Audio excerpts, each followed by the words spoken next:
मेरे सबसे फेवरेट देवता की कहानी है, सबसे फेवरेट देवता की, जो मुझे सबसे ज्यादा पसंद है। बताओ पर मुझे कौन सा देवता सबसे ज्यादा पसंद होगा? देवों में देव, देवराज शक्र, देवलोक। है ना? हम क्या कहते हैं? देवराज शक्र, जिसे हम इंद्र भी कहते हैं देवलोक। नॉर्मली। ज्यादातर पाली साहित्य में, ज्यादातर देवतालोक। अगर हम देखें in Pali literature, okay yes बेटा, I get it, I get it. So ज्यादातर जो पाली बढ़िया। साहित्य में है ना, हम पाली लिटरेचर, ओके, जिस जिस जिस भाषा में बुद्ध ने बोला है, तो उस पाली लिटरेचर में ज्यादातर इंद्र को क्या बोला गया है? शक्र, देवराज शक्र, ऐसा अपना टैग उसके लिए इस्तेमाल किया, प्रॉपर इस्तेमाल किया है, देवराज शक्र। अब Shakra is not a name, okay, it's not a noun, ठीक है? ये कोई मतलब ये कोई पर्टिकुलर टैग है, इट्स अ पोजिशन। शक्र जो है एक पोजीशन का नाम है, लाइक प्रिंसिपल। स्कूल में प्रिंसिपल एक पोजीशन नाम है क्या? नहीं, प्रिंसिपल एक पोजीशन है। सेम लाइक दैट कि Shakra is the position, head position.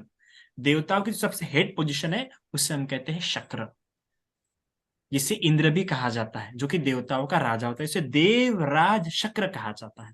तो अभी के जो शक्र है, उनका नाम मुझे पर्टिकुलर याद नहीं, पर है। अभी जो देवराज शक्र है, आज उनके बारे में हम जानेंगे कि वो कितने अच्छे इंसान थे। बुद्धिज्म में जो शक्र होता है ना, बहुत प्यारा इंसान होता है ना? क्यों प्यारा इंसान होता है? क्योंकि वो, उसने जो पद प्राप्त किया, आसानी से पद प्राप्त नहीं किया है, उसे से ऐसे मुफ्त में नहीं मिल गया, उसे ऐसे आसानी से नहीं मिला वो पद, बहुत मेहनत से मिलता है उसे वो पद, शक्र का पद। और ऐसा नहीं कि एक बार मिल गया तो मिल गया, उससे वो पद को मेंटेन भी रखना पड़ता है। You have to maintain the dignity of that position, and that what Buddhism teaches, कि हमें कोई पोजीशन मिलती है तो हमें उस पोजीशन की डिग्निटी मेंटेन रखनी पड़ती है। ऐसा ही नहीं कि मिल गया तो अरे एक बार मिल गया तो मिल गया, ऐसा नहीं, जन्म हो गया उस पोजीशन में, है ना, पैदा उस पोजीशन में हो गए तो पोजीशन हमेशा हमारी ही हो रहेंगी। हाँ, it doesn't work in Buddhism. You have to maintain that position, आपको वो पद की गरिमा उस प्रकार रखनी पड़ी, तभी आप उस पद पे बने रहते हैं, वरना आप उस पद से निकाल दिए जाते हैं। उसी तरह शक्र पद का भी ऐसा होता है।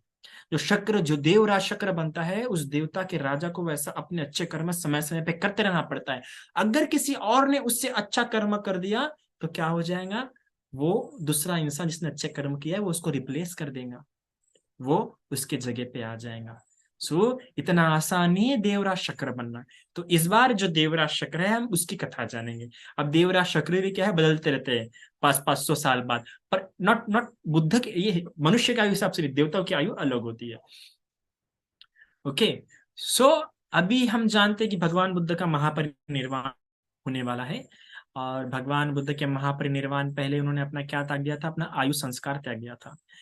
तो जब बुद्ध ने अपना आयु संस्कार त्यागा तो क्या हो गया कि बुद्ध को, क्योंकि एक जो आयु संस्कार जिसे हम संकल्प शक्ति कहते हैं, है ना, वो भगवान ने त्याग दिया। फिर भगवान का त्यागने के बाद हम जानते हैं कि कैसी भूमि कंपित हुई, है ना, भूमि शेक हुई।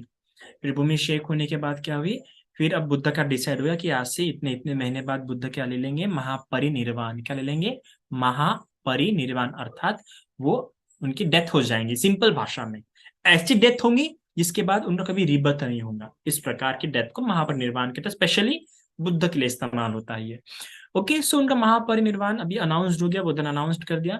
अब जब उन्होंने अपना आयु, जो लाइफ फैकल्टी है, आयु संस्कार जब उन्होंने त्याग दिया, तो उनका स्वास्थ्य बहुत खराब होने लगा दिन ब दिन। उनका स्वास्थ्य खराब होता गया और उनको एक और प्रॉब्लम हो गई। उनका जो मल है, अर्थात जब वो वॉशरूम के लिए जाते थे, अर्थात कि जब वो जाते थे तो उनके मल से क्या होता था? खून निकलता, काफी रक्त बहता था। तो काफी इस प्रकार उनकी दिन ब दिन तबीयत काफी बिगड़ रही थी। और यह बात देवराज शक्र को पता चली। उन्होंने देखा कि अरे देखो, जो अपने देवलोक में है ना, जो अपने देवलोक में है, वहां से उसको पता चला कि अरे बुद्ध की क्या है, तबीयत खराब होगी। इसे पता चला, इसका मतलब वो बुद्ध पे ध्यान रखता था। बुद्ध पे हमेशा अपना ध्यान रखेगा कि बुद्ध कहाँ कर रहे हैं। हम रखते हैं किसी मंग पे ऐसा ध्यान? हाँ, कि अरे बंटी जी कैसे है, बंटी जी का स्वास्थ्य कैसा है? क्या हम जानते रहते हैं बंटी जी के बारे में ऐसा, या किसी भिक्खुनी के बारे में ऐसा, या किसी भिक्खु के बारे में, किसी शामिर के बारे में ऐसा? नहीं तो हमने जानना चाहिए। देखो देवता होने पर भी, देवराज शक्र होने पर भी इस प्रकार ध्यान रखता है। सोचो बुद्ध पे ध्यान रखता है कि बुद्ध बराबर तो होंगे, तो उसे देखने पर पता चलता है कि बुद्ध बराबर है कि नहीं, तो नहीं तो देखता है कि बुद्ध का स्वास्थ्य काफी खराब है, तो वो देखता अरे it's a chance for me, it's opportunity for me, ये तो मेरे लिए बहुत ही एक अच्छा अवसर है, मैंने जाके बुद्ध की सेवा करनी चाहिए। देखो किस प्रकार से अपने आप को देख रहा है उस स्थिति में। हम अपने आप को विषम स्थिति में किस रूप में देखते हैं, उससे पता चलता है कि हमारी सती कैसी है, हमारी माइंडफुलनेस कैसी है। वो भगवान की परिस्थितियों में, भगवान जब बीमार है तो वह इस प्रकार देख रहा है कि अरे ये तो मेरे लिए अवसर है, मैंने जाके बुद्ध की सेवा करनी चाहिए, अवसर के रूप में देखता हुआ तुरंत। क्योंकि देवताओं की जो आयु है, देवताओं का जो शरीर है काफी बड़ा बड़ा होता है, काफी बड़ा शरीर होता है, तो उसने अपनी 300 गवत ऐसा कुछ सब बोला गया, मुझे याद नहीं पर्टिकुलरली, तो अपने मनुष्य के हाइट का अपने आप का अपना शरीर बनाता है, और तुरंत वो बुद्ध के पास जाता है, और बुद्ध के पास जाके बुद्ध के पैर चापना, बुद्ध के पैर दबाना शुरू कर देता है। तब बुद्ध पूछते हैं अरे कौन है, बुद्ध के पैर दबा रहा था, देखो जाते बराबर बुद्ध के पैर दबाए, हम ऐसे दबाते हैं जाते बराबर बुद्ध भगवान किसी भिक्षु के पैर, तो देखो जाते बराबर बुद्ध के पैर दबाना शुरू कर दिया। तब बुद्ध पूछते हैं कौन है, तो कहते हैं बनते भगवान मैं हूँ शक्र। तो कहते हैं अरे तुम यहाँ कैसे, क्या देवताओं को तो मनुष्य की दुर्गंध बिल्कुल पसंद नहीं, वो तो दूर से ही वो तो मतलब मनुष्य के पास आना बिल्कुल पसंद नहीं करते हैं। और उनको उनको तो मनुष्य की दुर्गंध ऐसी लगती है कि मनुष्य के पास अगर आए तो उनको ऐसा लगता है कि उनके गले पे किसी ने मुर्दा सड़ा हुआ जो ऐसा मुर्दा कुत्ता जो सड़ गया है वो गले में टांग दिया है, ऐसा उनको लगता है। मनुष्य की सुगंध अगर उनके पास उनकी दुर्गंध उनके पास आई तो तुम कैसे क्या है मेरे पास आज। भगवान कहते हैं जाओ तुम चले जाओ यहाँ से, जाओ अपने आप को परेशानी मत दो। तो कहते हैं नहीं भगवान, मैं 84,000 योजन दूर से ही आपकी शीलों की सुगंध सुन के आया हुआ, सुगंध सुन के सूंघ के आपके पास आया। देखो कितना प्यारा कहता है। देखो मनुष्य क्योंकि हम लोग शीलवान नहीं है ना, हम लोग दुष्ट है ना, हम शीलों का पालन नहीं करते, हम माता पिता का आदर नहीं करते, हम माता पिता के साथ अच्छे से बात नहीं करेंगे, गुरुजनों का आदर नहीं करते, बराबर सेवा भाव नहीं करेंगे, है ना, तो हम इस प्रकार सत्कर्म नहीं करते तो हमारे शरीर से दुर्गंध आती है। और ऐसी दुर्गंध क्या है, देवताओं को पसंद नहीं होती है। उनको लगता है कि अरे उनके गले पे किसी ने मरा हुआ कुत्ता, सड़ा हुआ कुत्ता बांध दिया, इसलिए हमारे पास आना पसंद नहीं करते क्योंकि हम शीलवान नहीं है। तो भगवान ने तो पहले ही कहा कि शब शीलवान व्यक्ति की सुगंध सबसे अच्छी होती है, शीलवान व्यक्ति सबसे ज्यादा महकता है, उसको परफ्यूम की आवश्यकता नहीं पड़ेगी। जिस प्रकार आजकल डेनवर फॉग वगैरह वगैरह परफ्यूम इस्तेमाल करते होंगे ना, हमें भी एक उपासक ने दिया तो अच्छा परफ्यूम, सो ना हमें फॉर्म इस्तेमाल करना पड़ता है क्योंकि हम शीलो को फॉलो नहीं करते। ओके, सो तो ऐसा कहते हैं फिर, क्या कितना प्यारा जवाब कहता है कि भगवान मैं 84,000 योजन, एक योजन 12-13 किलोमीटर होता है, सोचो 84,000 कितना लंबा होगा, कितना दूर होगा, सन भी कम गिर जाएगा यहाँ से, पृथ्वी का सन भी, इतने दूर तक बोले आपकी सुगंध आई है मुझे, उस सुगंध से आकर्षित होके भगवान मैं आपके पास आया हूँ।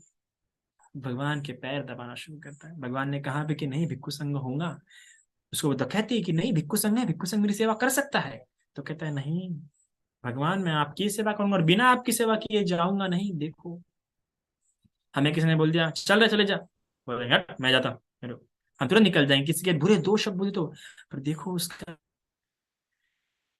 क्योंकि वो उसके महत्व को जानता है, वो सेवा के महत्व को जानता है, उस पुण्य के महत्व को, है ना। कहते नहीं बनते, मैं तो आपकी सेवा करके ही जाऊंगा, मैं आपकी सेवा करने के लिए इस प्रकार सेवा करता है, सेवा करता है, भगवान बुद्ध के पैर दबाता है, दबाता भगवान का जो मल का पात्र होता है, अर्थात जिस जिस जिस जिस जिस बर्तन में वो मल मूत्र करते हैं, अर्थात जिस जिस बर्तन में वो अपनी जिस बर्तन में वो लोग मल मूत्र करते हैं, उसको सर के ऊपर उठा के खुद होके, किसी और को नहीं, ऐसा नहीं किसी और लेंगे ले बाबा तुम करो ऐसा नहीं, खुद होके अपने सर पे उस पात्र को उठाएंगे और एकदम गौरव के साथ लेके जाएंगे और बाहर जाके फेंकेंगे। वरना हम तो बेर किसी का मल मूत्र अगर साफ करते, किसी की लाइटिंग वगैरह साफ करते तो नाक दबो दबो के, है ना, नाक दबा दबा के ऐसा छी छी छी करके ऐसा हम लोग साफ सफाई करते हैं क्या नहीं। पर देवराज शक्र पे एक वैसा, एक उसकी आईब्रोज भी ऐसी उठती नहीं थी चेहरे पे ऐसा एक शिकन भी उसको दिखती नहीं थी, और ऐसा गौरव के साथ वो सेवा करता था। गौरव के साथ वो क्या करता था, वहां पे जाके सब साफ सफाई करेंगे, और उस मल के पात्र को सर के ऊपर लेके, तो भी इस माथे पर एक शिकन नहीं, आंखों में आईब्रोज पर एक शिकन नहीं, एक भूटी उसकी उठे उठती दिखेंगे नहीं, और गौरव के साथ जाके बाहर फेंका, और बाकी भिक्षु लोग भी देखते थे कि बाप रे बाप देखो। और इस प्रकार उसने सेवा की, और सेवा करके वापस फिर वो लौट गया। ऐसी एक शाम भिक्खु संघ के बीच में बातें हो रही थी, शक्र की प्रशंसा हो रही थी कि देखो, कि देखो, कि देखो शक्र का किस प्रकार, जब वो बुद्ध की सेवा कर रहा था तो कितना सौम्य भाव से, उसके चेहरे पे एक शिकन भी नहीं दिख रही थी, एक झलक भी नहीं दिख रही थी उदासीनता की, ना गुनाह की। तब भगवान वहां आते हैं, और भगवान वहां पे आके पूछते कि क्या चर्चा शुरू है। तब तब बताते हैं भिक्खु संघ कि भगवान, हम शक्र के बारे में सोच रहे थे, बड़ा अद्भुत में, बड़ा बड़ा आश्चर्य लग रहा था कि देवराज शुक्र, उसके चेहरे पे थोड़ी भी शिकन नहीं भगवान। होता है हमारे ऐसे भाव देख के दूसरी के मन में प्रसन्नता आती है, तो कैसे क्या?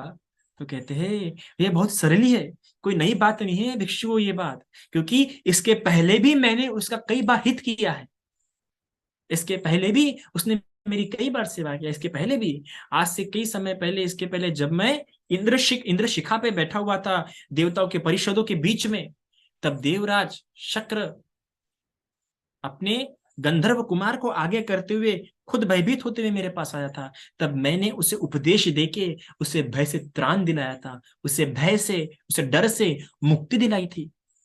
और तब वो बूढ़ा था, पर उस उपदेश को सुनने के बाद वो सोतापति फल में प्रतिष्ठित होता है, और सोतापति फल में प्रतिष्ठित होके अपने उस बूढ़े इंद्र स्वभाव को छोड़ के, अपने उस बूढ़े इंद्र काया को छोड़ के युवा इंद्र काया धारण कर लेता है। वो सोचो, सिर्फ बुद्ध का एक उपदेश सुन के वो इंद्र देवता, जो हमेशा क्रीड़ा में, जो हमेशा आनंद में, भोग विलास में हमेशा क्या होते हैं, हमेशा इंजॉयमेंट में हमेशा अपने आप को घूम रखते हैं, वो इंद्र श्रोतापति फल में, उपदेश में उस समय ही प्रतिष्ठित हो जाता है। और उसी श्रोतापति फल में प्रतिष्ठित होने के कारण देखो आज फिर से भगवान की सेवा करने के लिए आ गया है ना। तो वो कहते हैं कि उसने उस समय ही क्या कर लिया था, श्रोतापति फल प्रतिष्ठित हो गया था। तो देखो आप, इंद्र इतना सुंदर, और उसी के चलते वो समय समय पे ऐसे मिलने आता था, समय समय पे सेवा करना, इसलिए उसका स्नेह मेरे प्रति होना सरल सी बात है। आपके गुरु के प्रति आपका स्नेह होना चाहिए, आपके गुरु के प्रति आपका प्रेम होना चाहिए। आपके गुरु जिस प्रकार से आप अपने नई नई चीजें बातें देखने के लिए आतुर होते हैं, वैसे आपके आंखें तरसनी चाहिए अपने गुरु को देखने के लिए। होता है क्या कि सिर्फ गेम देखने के लिए तरसती है आपकी आंखें, कि नए कार्टून देखने के लिए तरसती है आपकी आंखें? इस प्रकार की तरसती थी उन सभी श्रावकों की आंखें बुद्ध को देखने के लिए। आप देखो सभी उपासक इधर समय समय बुद्ध से मिलने जाते थे वो लोग। तो इस प्रकार स्नेह इंद्र को था बुद्ध से। वैसा स्नेह जब अपने गुरुओं से होता है, अपने कल्याण मित्रों से होता है, तब जाके बार बार आपको उनके पास जाने की इच्छा होती है, और उनके पास उनके साथ बैठने की इच्छा होती है। जैसे नए नए प्रेम में कैसा होता है ना, चैटिंग शैटिंग डेटिंग मीटिंग सब होते रहता है ना, बार बार मिलने की इच्छा होती है ना। पर वो आसक्तिपूर्ण होता है। पर जिसको अपने कल्याण मित्र से स्नेह होता है, अपने गुरु से स्नेह होता है, वो व्यक्ति बार बार उनसे मिलना चाहता है, बार बार उनके पास आना चाहता है, और इसलिए तो उसका मुक्ति का मार्ग खुल जाता है ना। इस तो भगवान बुद्ध कहते हैं ना कि अरे, जिस प्रकार सूरज उगने के पहले लालिमा आ जाती है, और लालिमा संकेत है कि सूरज उगने वाला है, अभी प्रकाश आने वाला है, उसी प्रकार कल्याण मित्र आना उस लालिमा की तरह है। कल्याण मित्र जीवन में आ गया तो अवश्य आपके जीवन में निर्वाण प्राप्त होगा, आपके जीवन में अच्छे चेंजेस आएंगे। So did you get it? कि इस प्रकार, किस प्रकार देखो सेवा के लिए आतुर था देवराज शक्र, क्योंकि उससे बुद्ध से ऐसा स्नेह था। किस प्रकार बुद्ध की रुग्ण अवस्था में उसने अवसर जानते हुए तुरंत दौड़ा दौड़ा चला गया वो, है ना। किस प्रकार वो सारे कैसे एकदम कितने ऐसे कचरे में वो पूरे काम थे, पर वो करते समय थोड़ा भी उसका एक्सप्रेशन चेंज नहीं हुआ। ये 3 बातें आप लोगों ने सीखनी चाहिए, कि कोई चीज कितनी भी गंदी क्यों ना हो, जाओ साफ करो, है ना। कोई बीमार क्यों ना हो तो अपने आप, कोई कोई परेशानी में क्यों ना हो तो अवसर देखो, it's it's opportunity for me, और जाओ हेल्प कर लो, तो आपका क्या होगा, तो you will become a good person. Maybe you can become a Indra in your next birth, maybe you can become a king of the deities, Devraj Shakra, है ना। तो आपको देवराज शक्र अगर बनना होगा तो इस प्रकार सत्कर्म करो, जैसे देवराज, ये वाले देवराज शक्र ने किया। इस प्रकार देवराज शक्र ने आनंद लिया सत्कर्मों में, आप भी सत्कर्म में आनंद लो। इतना आज के लिए काफी है। ओके।